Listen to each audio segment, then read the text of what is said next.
Co-op is the greatest because they provide small businesses such as my own with high-speed internet at affordable cost.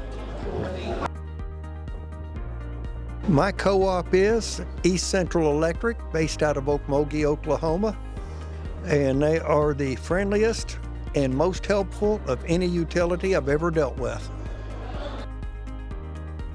So my co-op is community and reliability and probably just a friend, because I can depend on them to provide safe electricity for my family and my community. My co-op is very informative, efficient, resourceful, and reliable. Whenever I've had to call them to come fix my security light, they were always on time, and also to cut away some trees from the power lines. They were very efficient. They're doing a very good job. My co-op is very dependable, especially when you got a call or the electric's off. They're right on point.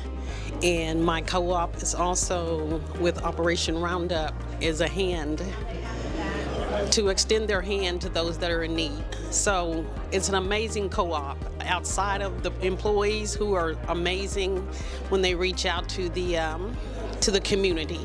So we have an outstanding co-op.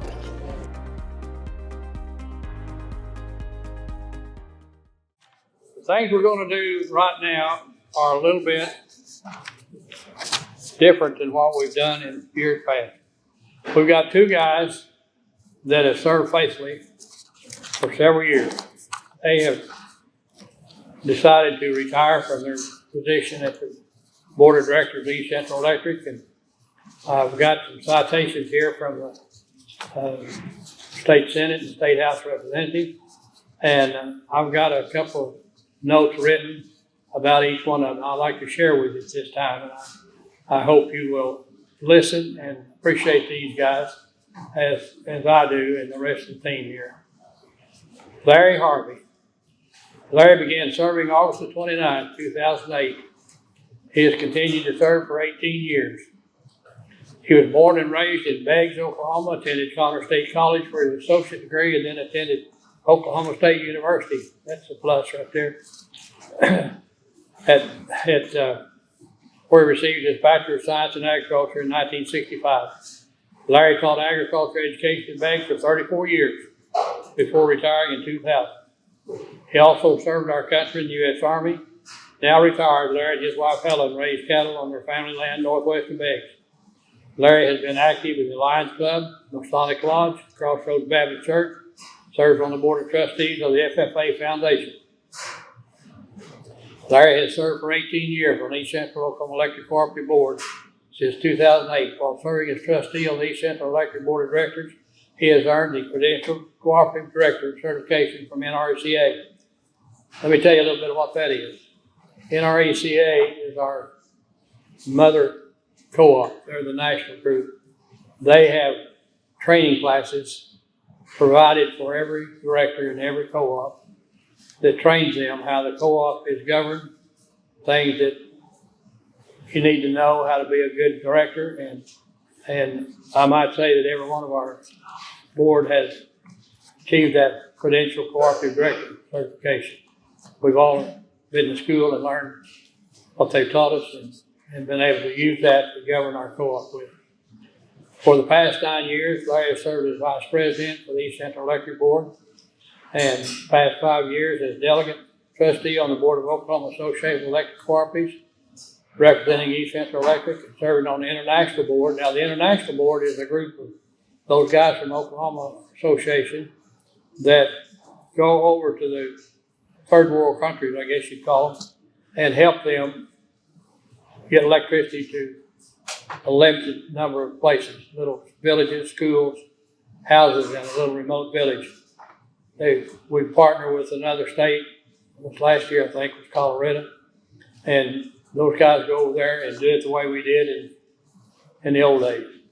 They don't have equipment over there, so the natives help them drag those poles down the line. They help cut the trees out of the way, They help dig the hole, stand the pole up there, and one of our guys climbs the pole, and if it's pretty rickety, they put one on each side of the pole so it stabilizes that pole, and they string that wire down to the next little village or the houses or the churches or schools, whatever it is they're trying to get electricity to, and that's what we call the International Board.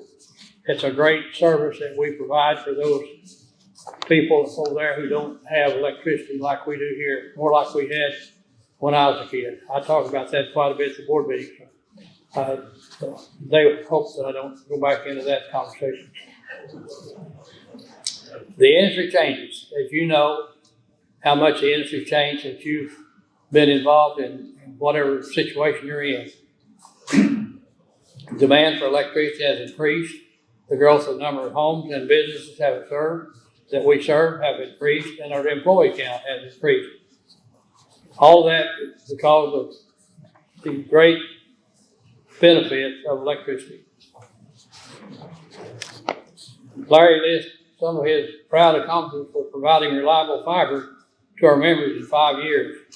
He's proud to have played a part in that and fulfilled the need during COVID when many were isolated at home and required reliable communication.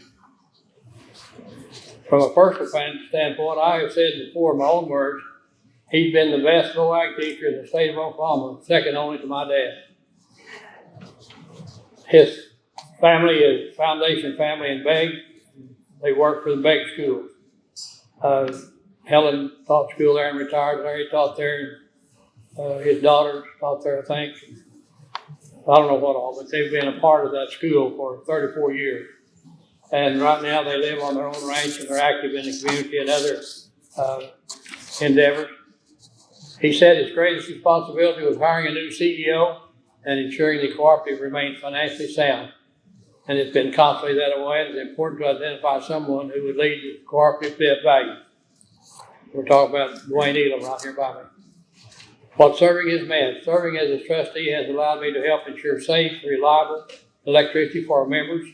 It has been important not only to represent my district, but also to serve on the OAHC board that I just talked to you about. I don't know what that is. I asked them what they said that microphone, and I like this kind of better. I like that little. In case you want to walk around. Oh, I don't want to walk. I want to lean on this stage right here. Thank you. Okay, this is a citation of recognition from the state of Oklahoma. It says, whereas Larry Harvey has served an incredible term of 18 years for East Central Oklahoma Electric Co-op. In June of 2026, Larry Harvey completed his tenure on the board of trustees of East Central Oklahoma Electric Co-op, having faithfully and conscientiously fulfilled his responsibility as a board member. And whereas during Larry's 18-year tenure, he served on the board of trustees as board vice president for 9 years, proudly representing the members of East Central Electric Cooperative Incorporated. And whereas Larry Harvey represented East Central Oklahoma Cooperative Incorporated as a delegate trustee on the board of Oklahoma Association of Electric Cooperative for 5 years.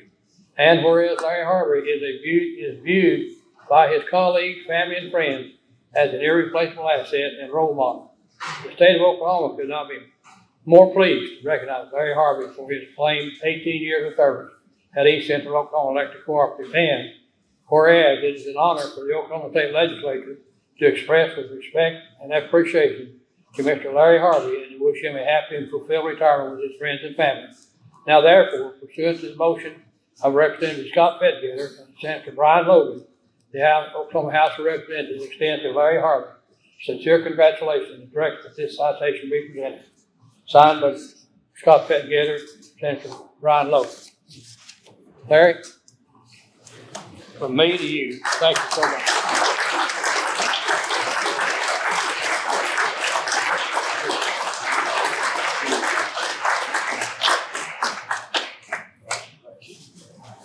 You'll have to get a release from us before you publish that picture. You may not want to be seen if they got a picture. Okay. Thank you for allowing me to do that. Been a pleasure to work with Larry and the rest of the board. And I also have something similar for Max.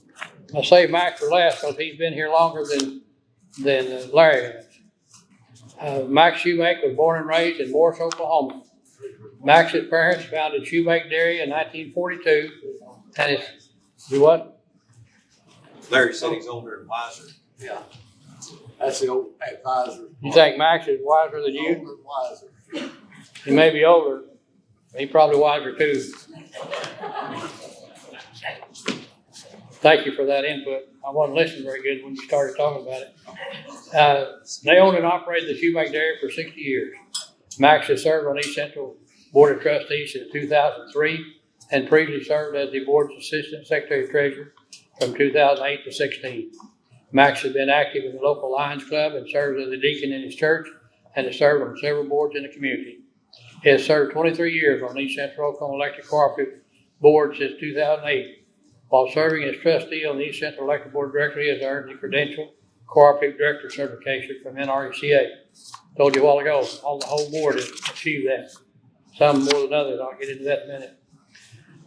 He began serving on January 11th, 2003. He spent 23 years on the Board of Directors here. He served 8 years as Assistant Secretary Treasurer and ended that in August of 2016. For 11 years, he represented East Central Electric Cooperative as a delegate trustee on the board of Oklahoma Association of Electric Cooperatives, the OAEC, and for 8 years represented East Central Oklahoma Electric Cooperative as a representative trustee on the Western Farmers Electric Cooperative Board. And that's who we buy some of our electric power from, is Western Farmers, as you all probably know. Industry changes. He's noted the growth of members from new housing additions and an increase in the number of employees. Some of his proud accomplishments were we built new headquarters, got a new logo, started Ecolink. We created the Operation Roundup program, which has been a huge benefit to our members and community. On a personal basis, Shoemake Dairy was in business for 60 years. Max was active in the Morris FFA, recognized as Chapter Star Farmer and Junior Match Farmer at the state level, active supporter of 4 schools. His greatest responsibility were members were always first. It starts with how we work together as a board with cooperation and respect, making sure everyone has the equipment they need for their jobs, ensure their safety, and that members are well taken care of. What serving on the board has meant to me, he says, I feel it was a responsibility and privilege to ensure members have reliable service and outages are restored as quickly as possible. That comes from Max's own words. Max, I've got a citation here for you. I'm going to read it before you stand up here. Again, this comes from the state of Oklahoma. Citation recognition for Max Shoemake. Whereas Max Shoemake has served an incredible term of 23 years for East Central Electric Cooperative. In June 2026, Max completed his tenure on the board of directors for East Central Electric. He's had faithfully and conscientiously fulfilled his responsibilities as a board member. And whereas during Max's 23-year tenure, he served on the board of trustees as board assistant secretary treasurer for 8 years, proudly representing the members of East Central Electric. Whereas Max Shoemake represented East Central as a delegate trustee on the board of Oklahoma Association of Electric Cooperatives for 11 years, and whereas Max Shoemake represented East Central as a representative trustee on the board of Western Farmers Electric Cooperative for 8 years. Whereas Max Shoemake is viewed by his colleagues, family, and friends as an irreplaceable asset and role model. The state of Oklahoma could not be more pleased to recognize Max Shoemake for his acclaimed 23 years of service at East Central Oklahoma Electric Cooperative. And whereas it's an honor for the Oklahoma State Legislature to express with respect and appreciation to Mr. Max Shoemake and to wish him a happy and fulfilled retirement with his friends and family. Now therefore, pursuant to the motion of Representative Scott Fettgatter and Senator Brian Logan, the Oklahoma House of Representatives extend to Max Shoemake sincere congratulations and direct that his citation be presented. Signed by Scott Fettgatter and Brian Logan. Senator Brian Logan. Thank you, Max.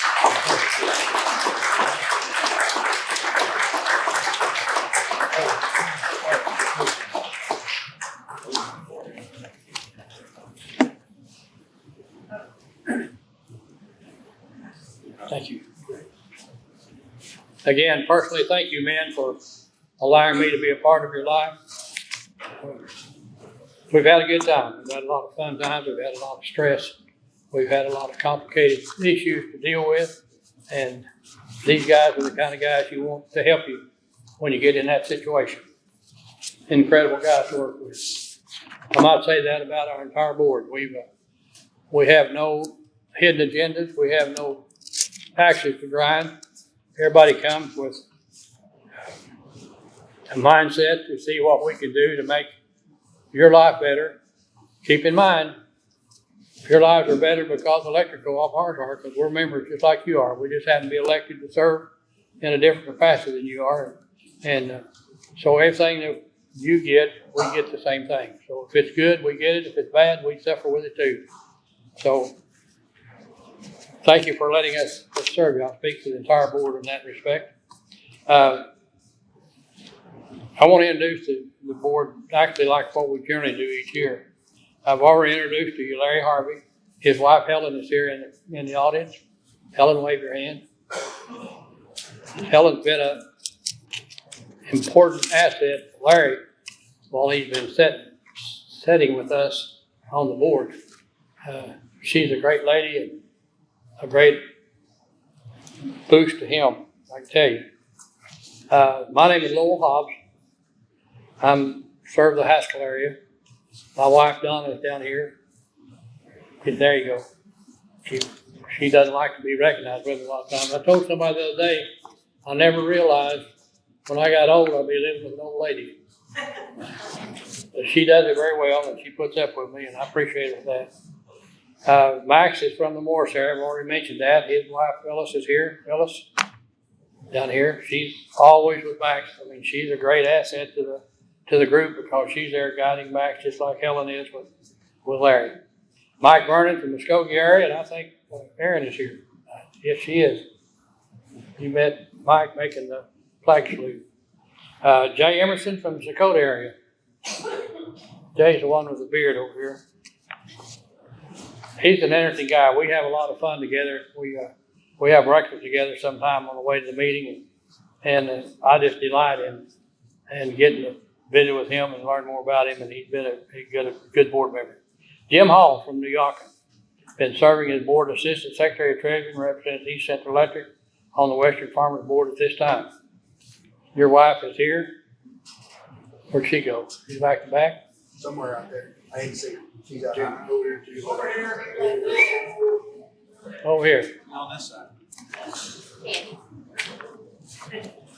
I might say, good time to say it, Jim Hall was the first director from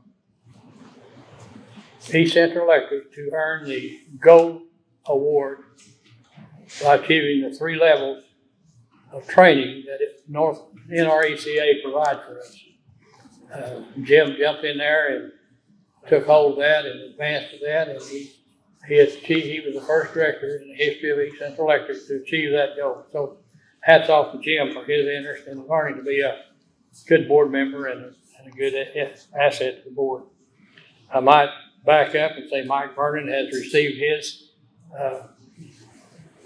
gold award also, as has Dwight Luther. I'm fixing to talk about him just now. Dwight Luther serves the Bristow area. He serves on the board of Secretary of Treasury and represents East Central Electric on the KMO board. Dwayne Elam is our new CEO for about a year now. He's got his feet wet. He's learned that he can depend on the board and we can depend on him. And we know that there's not anything we can't accomplish if we set our minds to it in a way of getting you service in a reliable and a fast way. I've always said if something broke, we can fix it. It doesn't take a Rhodes Scholar to know you can fix something if you just get the right people, the right tools after it, and the right attitude. You can pick this building up and move it over across the street if you come to that. I mean, it can be done. Not anything that you can't make happen if you get the right people after it. Dwayne fell right in with our attitude about that. His wife, Kathleen, is Kathleen here tonight, Dwayne? She's here somewhere. There she is. Thank you, Kathleen, for coming and being a part of our group. Okay, I've given you the board of directors and the wives, and my time has come to an end here, so I'm going to turn it over to Dwight. Dwight's got the official notice to read. thank you for sharing. Let me share with you. And keep in mind, if they need me to come back up here, I will.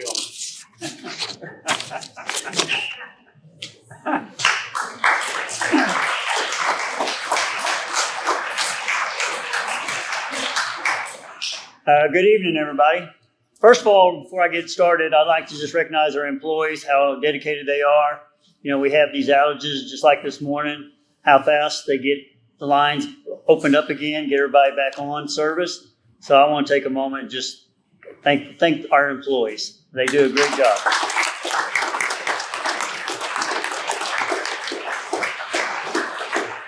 Okay, the first thing I'm supposed to read, but if you guys don't mind, if there's no objections, I need a motion. I will dispense reading the official notice of the annual meeting. So I need a motion to approve, dispense. I have a motion from Sherry. I have a second. Anybody second? I have a second. All approved, say aye. Aye. Motion carried. Thank you. Okay, certificate of quorum. This is something important. Just to certify that we do have a quorum tonight. I, Dwight Luther, Secretary, Treasurer of East Central Electric Board of Trustees, hereby certify as of the start of 2026 annual meeting at 7 p.m. on June the 24th of 2026, there were 1,376 members registered. Like we said, we do have a quorum. At the time of the annual meeting official notice mailing, which occurred on June the 10th of 2026, the cooperative records indicated a total of 27,360 members after deducting the total of all members receiving service at more than 1 meter location. And that 5% of this number, or a total of 1,368, it was close, members present constitutes a quorum for the transaction of business at the 2026 annual meeting of members. With the number registered at the beginning of 2026 annual meeting, the quorum of 1,376 has been met. So we're in business. Okay, Secretary Treasurer's report. As Secretary Treasurer of the board, I am pleased to present the financial records or reports for 2026. Each year, and outlined in our bylaws, we conduct a complete independent financial audit after the close of each fiscal year. The independent auditors are Briscoe, Burke, and Grisby LLP review our books for 1 year ending December 31st, 2025.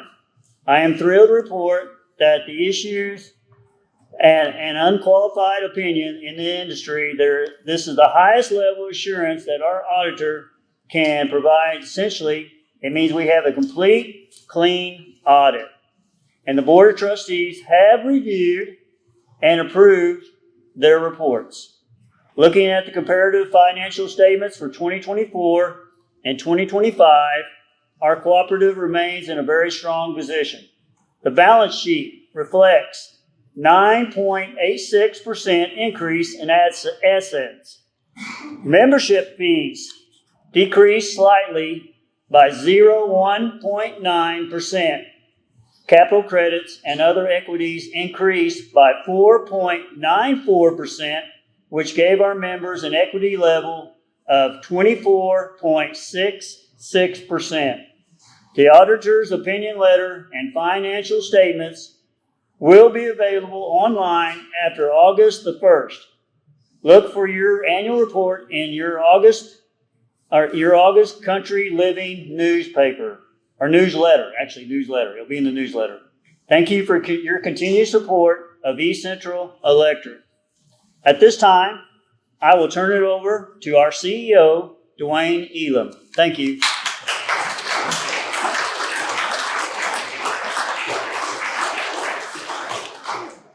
First of all, I'm going to go off script just a little bit. I want to thank all of you guys for enduring the weather today, getting out and voting.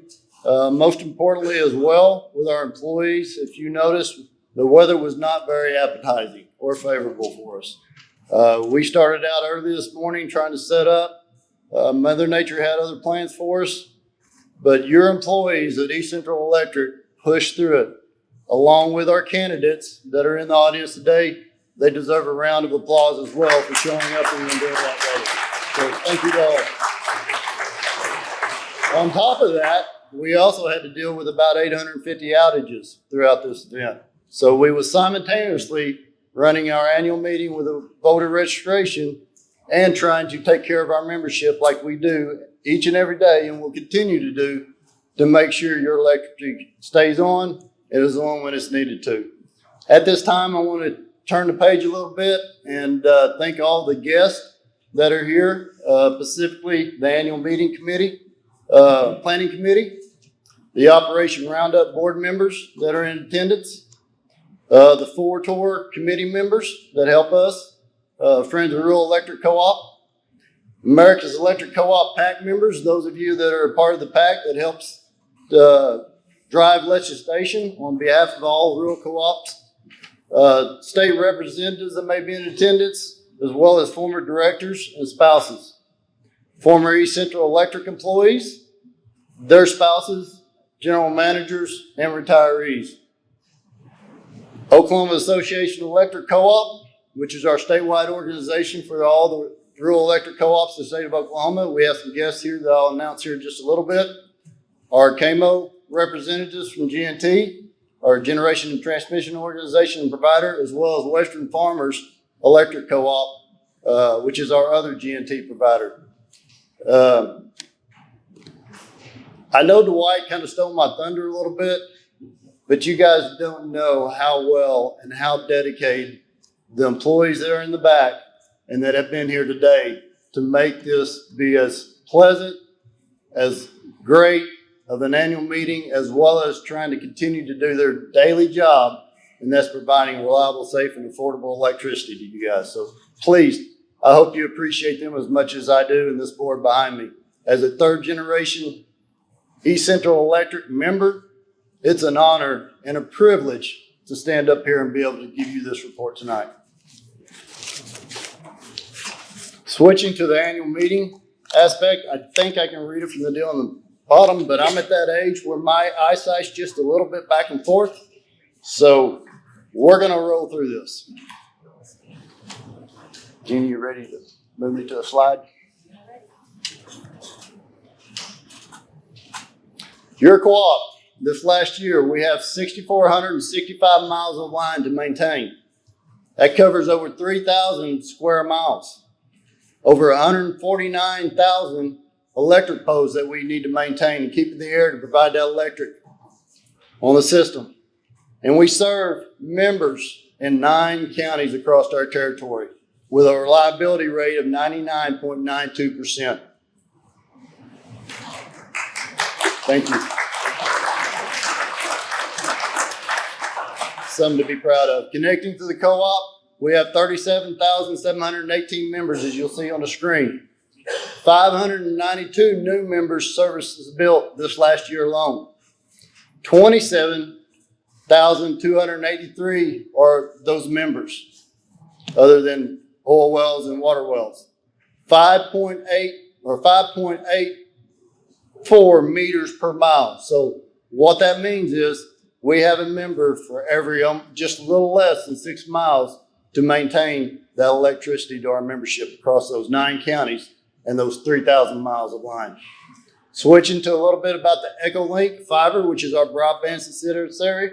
If you're not aware of it, if you're not signed up on it, I'm going to make a plug here. It is one of the best, if not the best, broadband services out there. And it is your broadband service that you own. So be a part of that, support it, and it is a great service to be able to utilize connecting rural America. Of that, we have 4,682 miles of fiber line to maintain. 2,840 new subscribers installed this past year. 19,331 total service points and subscribers that are signed up on EchoLink to date.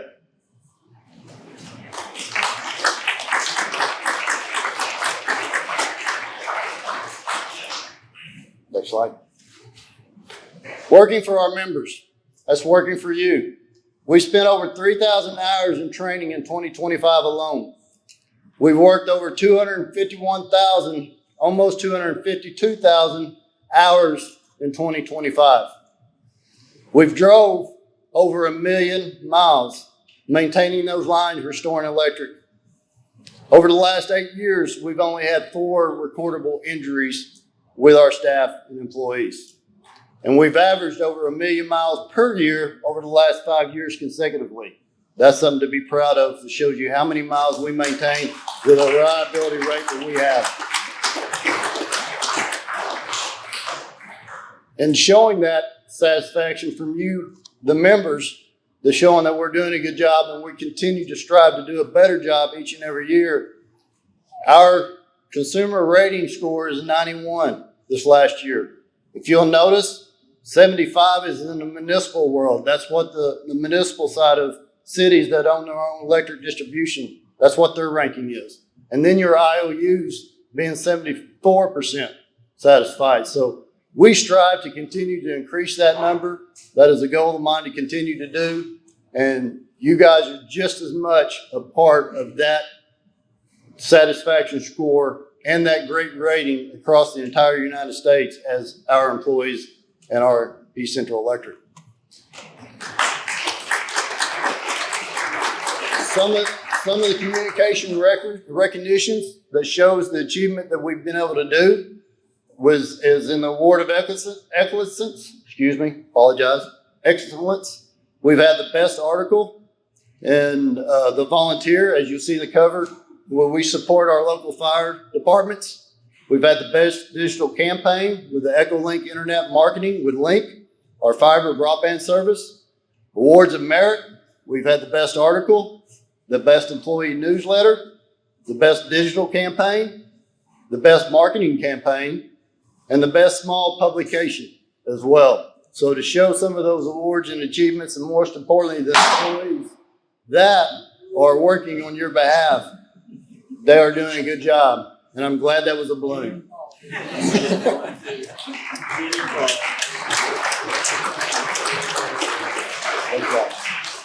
Meeting the challenges. I'm going to shift gears into a little bit of the challenges that we are all facing. And then what I say by we all. This is something that is not unique to East Central Electric, nor is it unique to any of the other rural co-ops. This is something that is a challenge for all electric providers in the electricity space. The electricity needs are growing. Growing communities. We have households that have more smart equipment, TVs, computers, microwaves, refrigerators. All that puts an extra strain on the grid, along with the technology and electrification of the AI revolution, as someone likes to say, or the data center conversation. I know there's a lot of concern around the data center aspects. We've even had some conversations in regards to that. I'm here to tell you, this is recorded. We will not entertain a data center in our territory that puts any stress or cost our members any money. If a data center ends up on East Central Electric lines, they will fully 100% wholeheartedly pay for that entire development, cost aid to construct, and everything to construct that. The only way we will even remotely entertain that if it allows us to be able to make enough revenue that it helps offset and keep our rates lower in the future for our membership.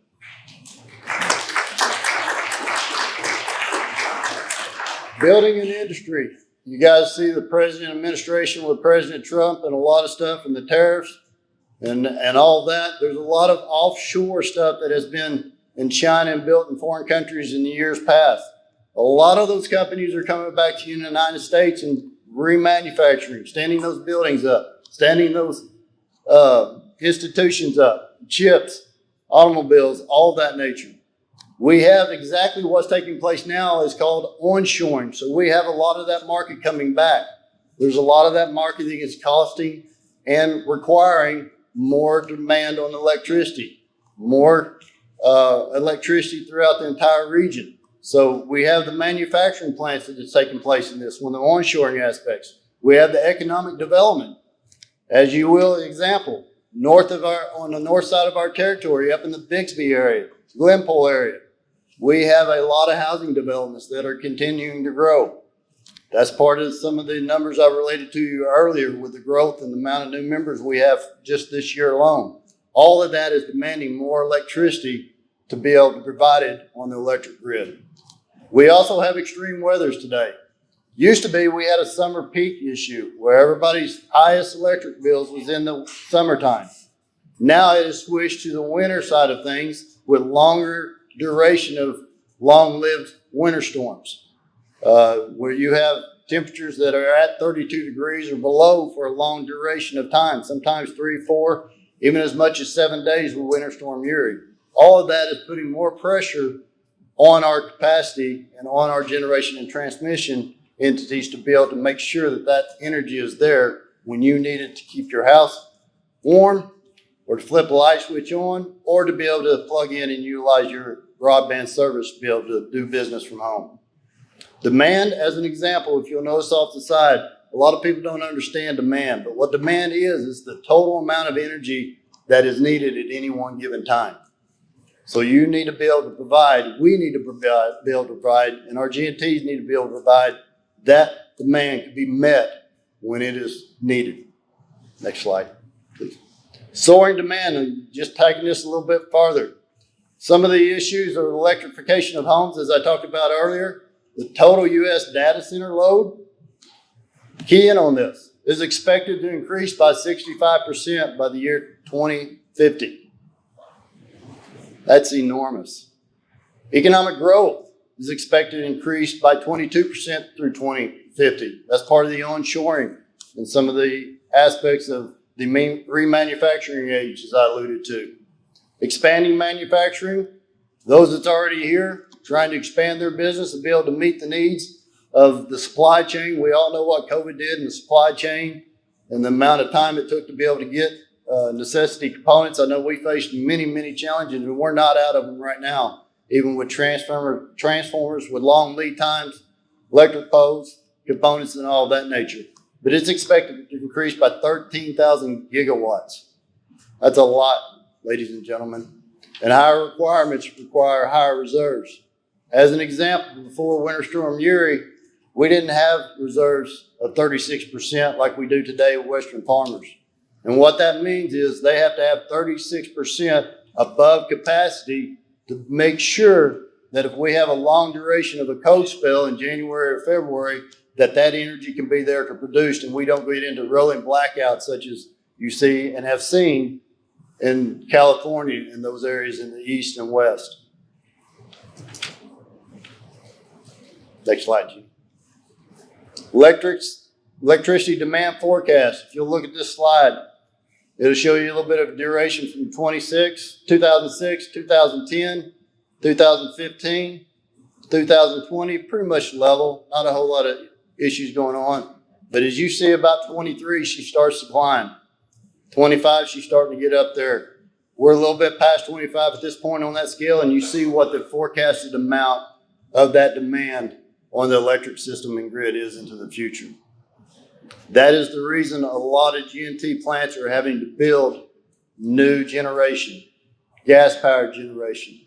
There's a lot of controversy. Some are for it, some are against it in regards to the solar, the wind, the green conversation. I'm here to tell you, we are all above requirements, capacity and all requirement from that we will take all that energy. We need all that today to be able to provide electricity into the future at this point.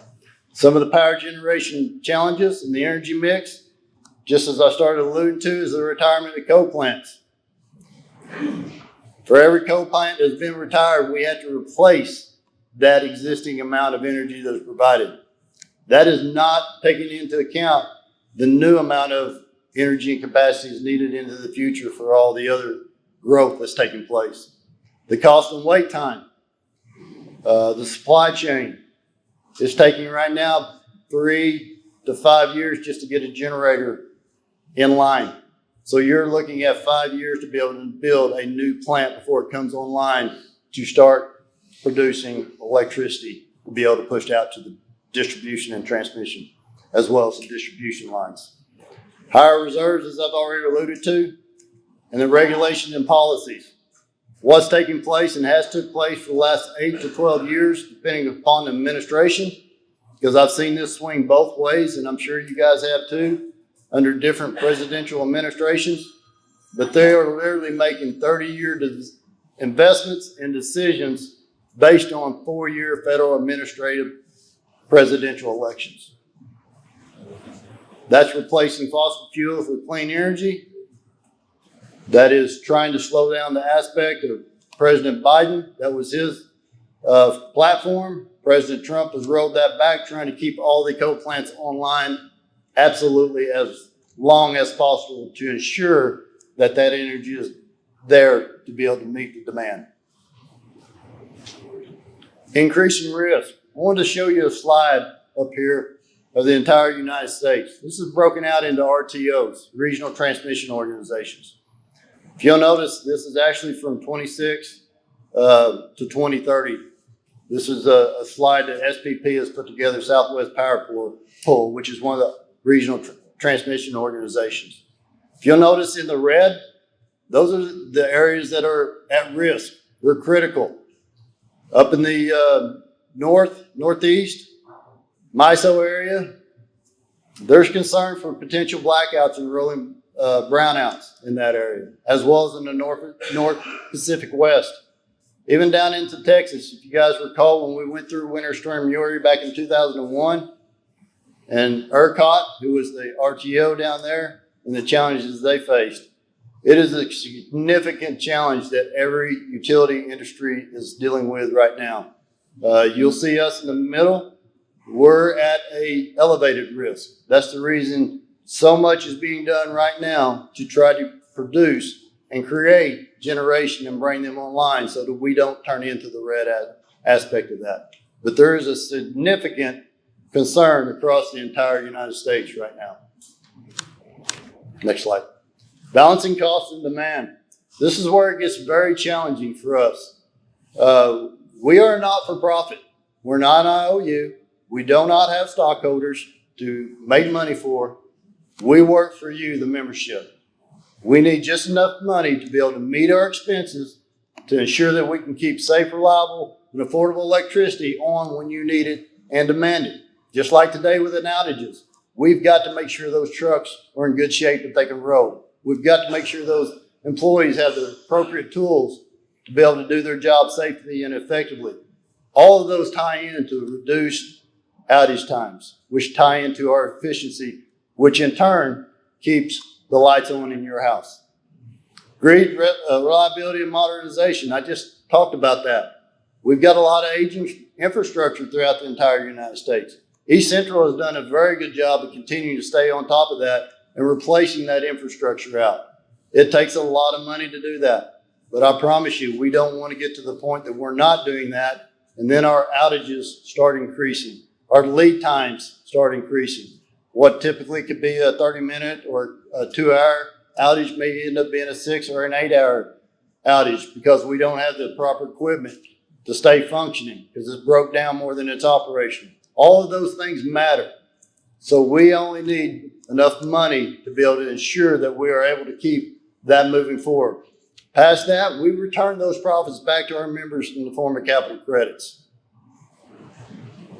Demand growth and capacity. This relates to a little bit of those previous slides I wanted to show you guys. And this shows the coal. If you look at the slide or the dotted lines going down, that's the retirement capacity and retirement, such as the coal plants. We're losing that capacity through federal regulation. Not because we want to. Federal regulation is forcing those GNTs to do that. Also, you'll notice the increase in the summer peak as well as the increase in the winter peak.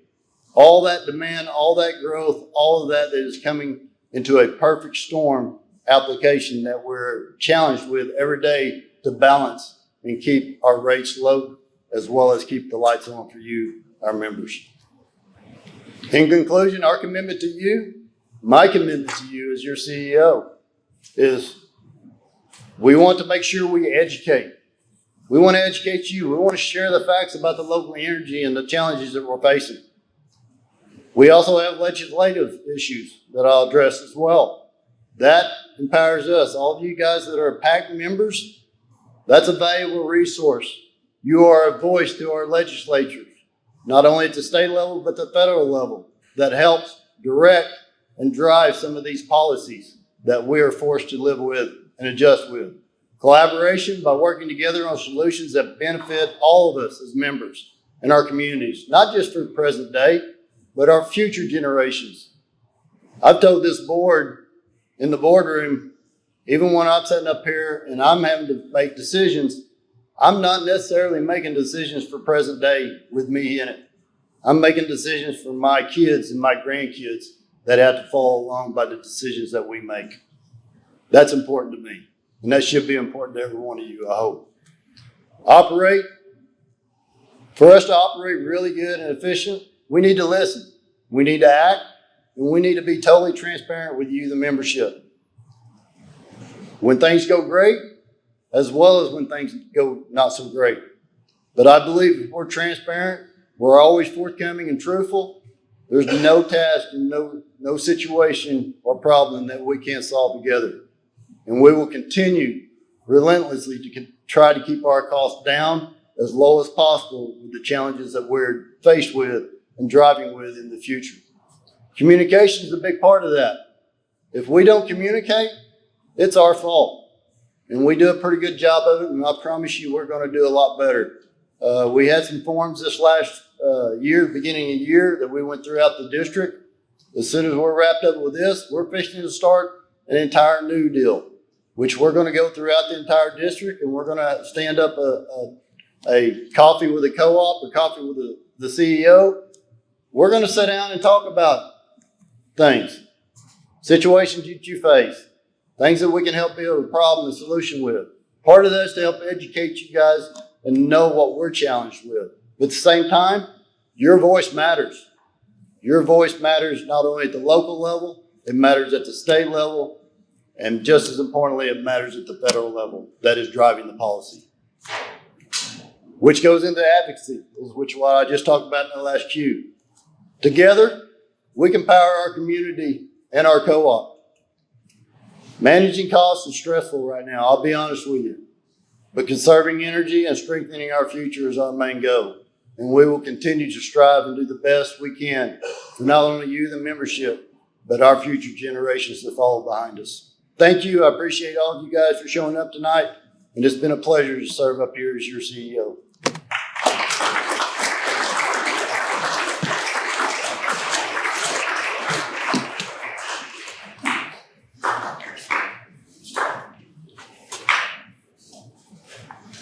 Well, this is probably what you've been waiting for.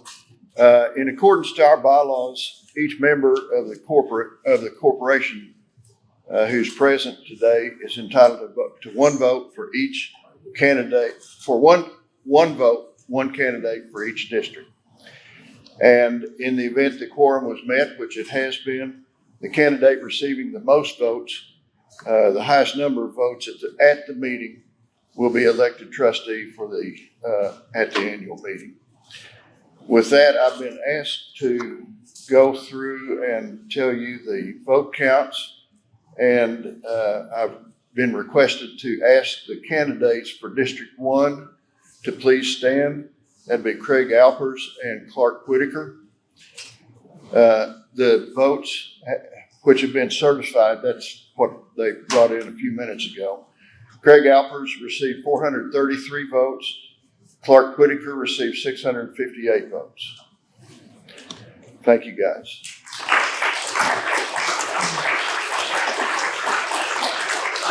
And I assume I don't have to go through and say that Clark Whitaker is declared the winner for District 1.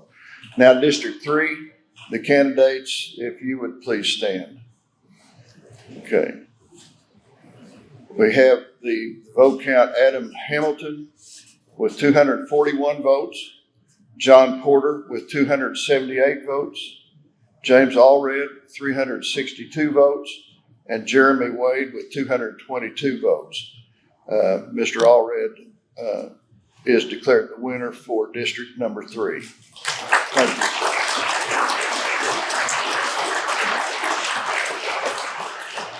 And we have district number 6. If you would stand, we have Jim Hall had 680 votes. Steve Emerson had 442 votes. So Mr. Hall was the winner for District 6.